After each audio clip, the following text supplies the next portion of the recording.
Hey guys, Trevor with Shadow Systems, and we have Cody.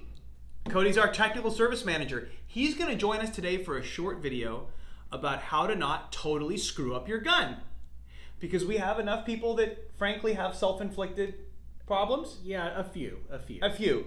And so some of it's just being new, some of it's not reading the manual. I mean, we just want to try to help you, not screw something up. And I've screwed up. Have you ever screwed up a gun in your life? A few times, yeah. Yes, yeah. I've done all kinds of stuff. I once had a family heirloom .22 rifle that wasn't feeding, and so when I was like 14, I thought, I'll get a Dremel tool and make a feed ramp on it. And then every time you pull the trigger, it would blow the magazine out the bottom because the case was unsupported, so. Not good. Not good. But we want to help you not make those mistakes with your MRDR XR CR 920. Okay, Cody, what is probably the number one mistake that you see? Installation of aftermarket trigger components. Okay, what happens? Well, a lot of those components are not quite up to our specs. You install them in the gun and suddenly the gun doesn't work. Or polishing parts too. We've seen that because you can just polish the parts but actually create all kinds of stuff. Yeah, that's right. You can create an unsafe condition because you remove too much material.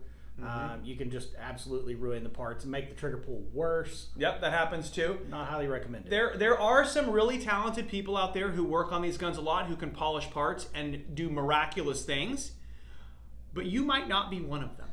So just be careful if you're starting to polish things. Be careful. Okay? How about the number two? Incorrect installation of a compensator. A Shadow Systems compensator? No, because our compensator indexes and you can't install it wrong, but you can on some of the others. So what happens is what? The compensator gets twisted a little bit. Right. They don't clock the compensator down quite properly. It gets a little bit twisted, and then the next thing you know, it's eating the front of your frame. Right, because remember, when the slide comes back, the whole barrel moves with it, right? So with a Shadow Systems comp, those two little tabs that we put in the corners will prevent the compensator from rotating enough to eat your frame. But if you don't have a Shadow comp on there, it's just a big square block, it can rotate over and then strike the front of your dust cover and eat up your frame. Yeah. Right. Okay. And then the third most common? Too much Loctite. Too much Loctite. Okay, so what happens?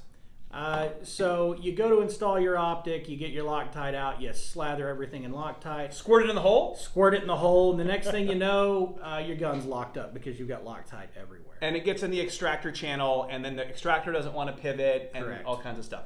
The Loctite that we include with our gun is a little more viscous than just the regular blue Loctite that you buy at the like Home Depot, so it doesn't run around as much. Right. But you still don't need to go crazy with it. So just look in the manual. We got some pictures. Use the Loctite correctly. That's right. Read your manual. Yeah, read your manual. There's some things about the optic system that are kind of weird and different, so familiarize yourself with it, and you should never have any problems. Okay, well, thank you for joining us. Absolutely. I appreciate it. It's a good time as always, and we will see you next week.